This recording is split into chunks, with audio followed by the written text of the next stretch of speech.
நம்முடைய மூத்த பத்திரிகையாளர் திரு துக்ளக் ரமேஷ் இணைந்திருக்கிறார். திரு துக்ளக் ரமேஷ், இப்போ அரசை கடுமையாக விமர்சிக்கிறார். ஏன்டா எங்களை தொட்டோம் நீங்கள் வருத்தப்படுவீங்க நினச்சி அப்படின்னு. இன்னும் டிஎம்கே விசஸ் டிவிகே அப்படின்றத கூர்மைப்படுத்துறாரு அப்படின்னு பார்க்க வேண்டியிருக்கா? நிச்சயமா தேர்தலை அதை நோக்கி அவர் நகர்த்துகிறார். திரும்ப திரும்ப மக்கள் மனதில் அதில் ஆழமாக பதிய வைக்கிறார். தாவேகா ஒரு முக்கிய போட்டியாளர் என்ற புள்ளியில் கொண்டு வந்து நிறுத்துவதற்கு அவர் கடுமையான முயற்சிகளை மேற்கொள்கிறார். இது ஓரளவு தாக்கத்தை கூட ஏற்படுத்தும் மக்கள் மத்தியில. அதற்கு காரணம் அவருக்கு திரளுகிற கூட்டம்.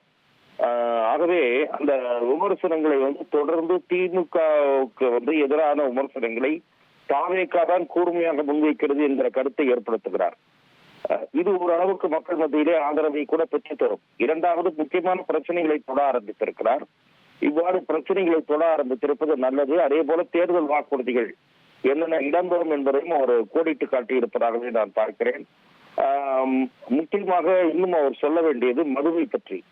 மதுவினுடைய தீமை, மதுவால் எத்தனை குடும்பங்கள் சீரழிகின்றன என்பதையெல்லாம் பார்த்திருக்கக்கூடிய நிலையிலே மது குறித்து அவரது பார்வை என்ன? இப்போது அனுமதிக்கப்பட்ட நேரத்தை தாண்டி எல்லாம் மதுக்கடைகள் திறந்திருக்கின்றன. காலையிலும் மது கிடைக்கும், நள்ளிரவும் மது கிடைக்கும் என்கிற நிலை இப்போது தமிழ்நாட்டில் இருக்கிறது. ஆகவே இது தாய்மார்களுக்கு பெரும் துயரத்தை ஏற்படுத்தி இருக்கிறது. இது குறித்து அவரது பார்வை என்ன? மதுக்கடைகளை மூடுவாரா? ஏனென்றால் அதன் மூலமாகவும் கோடிக்கணக்கான பணம் அரசாங்கத்திற்கு வர வேண்டியது சில தனிநபர்களின் பாக்கெட்டுகளுக்கு போவது சட்டவிரோதமான மது விற்பனையின் மூலம். ஆகவே இது குறித்து இந்த மாதிரி மணல் குறித்து பேசியதை போல மது குறித்தும் அவர் தெளிவுபடுத்த வேண்டும் என்று நான் எதிர்பார்க்கிறேன். எனக்கு முன்னாலே கருத்து கூறியவர் மத்திய அரசை விமர்சிக்க வேண்டும் என்று சொன்னார். நடைபெற போவது சட்டமன்ற தேர்தல். ஆகவே மாநில அரசின் மீதான விமர்சனங்களுக்கு தான் அதிக முக்கியத்துவம் கொடுக்க வேண்டும். அந்த வகையில் விஜய் கவனம் செலுத்துவது சரியான பார்வைதான் என்று என்னுடைய கருத்து.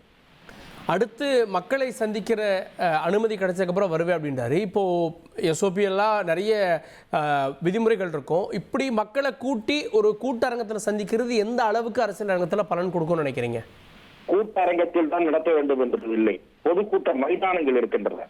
நீங்கள் சாலையிலே வேலை நிறுத்தி பேச முடியாது என்று அரசாங்கம் மறுக்கலாமே தவிர பொதுக்கூட்ட மைதானங்களில் அனுமதி பெறுவதற்கு மறுக்க முடியாது.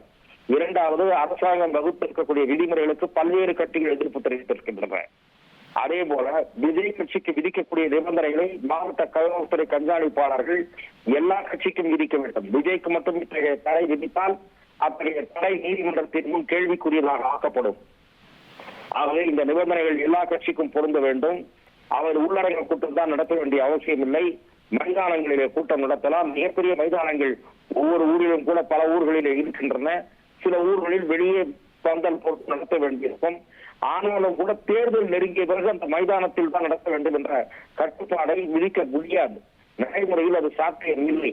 ஏனென்று சொன்னால் எல்லா கட்சி தலைவர்களும் பல முன்னணி பேச்சாளர்களும் தேர்தல் கமிஷனில் அனுமதி பெற்ற ஒவ்வொரு கட்சியும் கொடுத்த பட்டியலில் இருக்கக்கூடிய பேச்சாளர்கள், நடிகர்கள் பிரச்சாரத்துக்கு போவார்கள். அவர்கள் வீதியில் இருந்துதான் பிரச்சாரம் செய்வார்கள். அதற்குரிய ஏற்பாடுகளை காவல்துறையும் சேர்ந்து அந்த கட்சியுடன் சேர்ந்து ஒத்துழைத்துதான் மேற்கொள்ள வேண்டும். ஆகவே விஜயை முடக்குவதற்கான அஸ்திரமாக அதை பயன்படுத்த முடியாது. நன்றி திரு ரமேஷ். இணைந்து உங்களுடைய பார்வைகளை வெளிப்படுத்தியதற்கு நன்றி. திமுக விசஸ் தாவேகா அப்படின்ற அந்த பிம்பத்தை அவருடைய பேச்சு ஏற்படுத்துகிறது. பொது மைதானங்களில் விஜய் அடுத்த பிரச்சாரங்களை மேற்கொள்ளலாம், அதற்கு தடை இருக்காது அப்படின்ற மாதிரியான விஷயங்கள்லாம் பதிவு பண்ணியிருக்கீங்க. தேர்தல் நெருங்குகின்ற போது இன்னும் முழு வீச்சில் எல்லாருமே பிரச்சாரத்துக்கு வந்துடுவாங்க அப்படின்ற பார்வையை வெளிப்படுத்தியிருக்கீங்க. இணைந்ததற்கு நன்றி. விஜயனுடைய பேச்சில் பல விஷயங்களை குறிப்பாக காஞ்சிபுரம் பற்றி, பாலாறில் இருக்கப்படக்கூடிய மணல், இது போன்ற விவகாரங்கள் பற்றியெல்லாம் விஜய் பேசினார். அதுக்கப்புறமா தாவேகா மேலே வைக்கப்படக்கூடிய கடுமையான விமர்சனங்கள், அந்த விமர்சனங்களுக்கான பதில்களை சொன்னார்.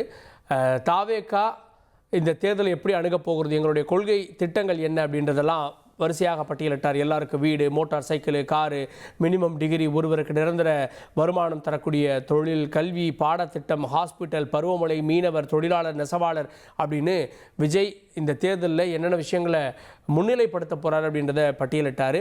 அதே நேரத்தில் நாங்கள் வந்தா அப்படி இல்லை, நாங்கள் தான் வருவோம், நாங்கள் சொல்வதை செய்வோம் அப்படின்னு விஜய் கூறியிருக்கிறார். அரசியல் அரங்கத்தில் மீண்டும் தாவேகாவுடைய பிரச்சாரம் 2.0வாக இன்று முதல் தொடர்கிறது அப்படின்னு தெரிகிறது. இனி செல்லும் இடமெல்லாம் செய்தி. தந்தை டிவியின் வாட்ஸ்அப் சேனலை ஃபாலோ பண்ணினா செல்ல இருக்கும் இடமெல்லாம் செய்தி. இதோ QR கோட் இப்பவே ஸ்கேன் பண்ணுங்க, ஃபாலோ பண்ணுங்க.